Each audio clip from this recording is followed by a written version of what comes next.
بسم اللہ الرحمن الرحیم۔ السلام علیکم پیارے دوستوں۔ وہ کل ایسی فری پیریڈ تھا تو لگی بھی تھی، ابھی بھی فری پیریڈ ہے، تو اسکرولنگ کر رہی تھی تو اس میں ایک قتل کیس پچھلے دنوں ہوا ہے، میرے سامنے آیا۔ خوشاب کی شہزادی اس کو کہتے تھے، کوئی لڑکی تھی پیاری سی، اس کا نام تھا اقرا۔ اب پتہ نہیں پورا نام کیا تھا اقرا، بہرحال وہ قتل ہو گئی تو وہ قتل کیوں ہو گئی؟ کیونکہ وہ ٹک ٹاک بنایا کرتی تھی اور اس کا جو کزن تھا وہ غصہ کرتا تھا کہ تم یہ نہ بناؤ، ٹک ٹاک کی ویڈیوز نہ بناؤ۔ تو بہرحال وہ اپنے آ گئی تھی، اپنے فرینڈس کے ساتھ رہنا شروع ہو گئی تھی اور ٹک ٹاک پہ اوٹ پٹانگ ویڈیوز بنا کے ڈالا کرتی تھی اور انٹرویوز وغیرہ لیا کرتی تھی لوگوں کے۔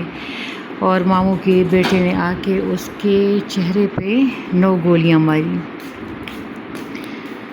تو چہرے پہ اللہ معاف کرے 9 گولیاں ماری اور وہ لڑکی اسی جگہ مر گئی۔ اب ہوتا کیا ہے، میری اپنی ایک اسٹوڈنٹ ٹک ٹاک بنایا کرتی تھی، ٹک ٹاک پہ آیا کرتی تھی، تو میں نے اسے جب منع کیا تو وہ اس بات پہ سخت ناراض ہو گئی اور میرا خیال ہے کہ اس نے میرے ساتھ بات چیت کرنا بند کر دیا تو ہوتا کیا ہے، آپ کو ایک بات سمجھاتی ہوں کہ جب ٹک ٹاک پہ کوئی بندہ آتا ہے یا انسٹاگرام وغیرہ پہ یا اپنے فالوورز بناتا ہے اور پیسے کماتا ہے، تو ہو سکتا ہے چونکہ وہ پیسے اس کے گھر میں آتے ہیں تو میں بھی اس کا باپ اور بھائی وہ بغیرت ہو جائیں اور وہ ان پیسوں کو انجوائے کرنا شروع ہو جائیں اور دنیا سے آنکھیں دنیا کی طرف سے آنکھیں بند کر لیں اور سوچے کہ چلو جب بہت زیادہ پیسے ہو جائیں گے تو ہم کسی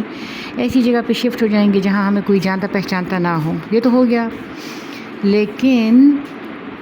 یہ یاد رکھنا، ایک بندہ ایک فیملی کا بندہ نہیں ہوتا، ایک بندہ ایک کپل کا بندہ بھی نہیں ہوتا، ایک کپل کا بچہ نہیں ہوتا، وہ ایک فیملی کا بچہ ہوتا ہے، پھر وہ ایک گاؤں کا بچہ ہوتا ہے، وہ ایک شہر کا بچہ ہوتا ہے، وہ پورے ملک کا بچہ ہوتا ہے، وہ اپنے مذہب کا بچہ ہوتا ہے،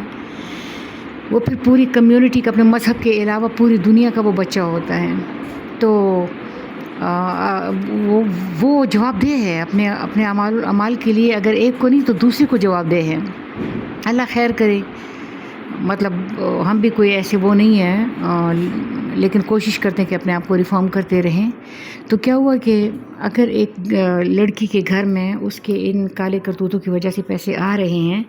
تو اس کے گھر والے ان پیسوں کو انجوائے کر رہے ہیں، لیکن اس کے ماموں کے بیٹے یا چچا کے بیٹے یا ماموں یا چاچے یا تائے وہ تو ان پیسوں کو انجوائے نہیں کر رہے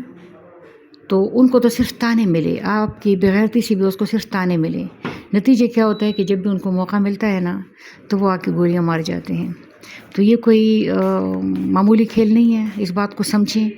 کہ اگر آپ کا بھائی یا آپ کا باپ آپ کو اس طرح کی حرکتیں کرنے دے رہا ہے تو اس کا یہ قطعی مطلب نہیں ہے کہ تمہارے لیے تھریٹ نہیں ہے، تمہارے لیے تھریٹ زیادہ ہو گیا، کیونکہ باپ اور بھائی نے تو حرکتیں الاؤ کر دی لیکن کزنز نہیں کریں گے۔ تو جب بھی ان کو موقع ملے گا کوئی نہ کوئی ان کو تانا مار دے گا اور وہ آ کے چہرے پہ 9 گولیاں مار دیں گے۔ تو جو بھی لڑکیاں یہ بات سن رہی ہے ذرا اس بات کو سمجھنے کی کوشش کریں۔ اللہ تم سب کو خوش رکھیں۔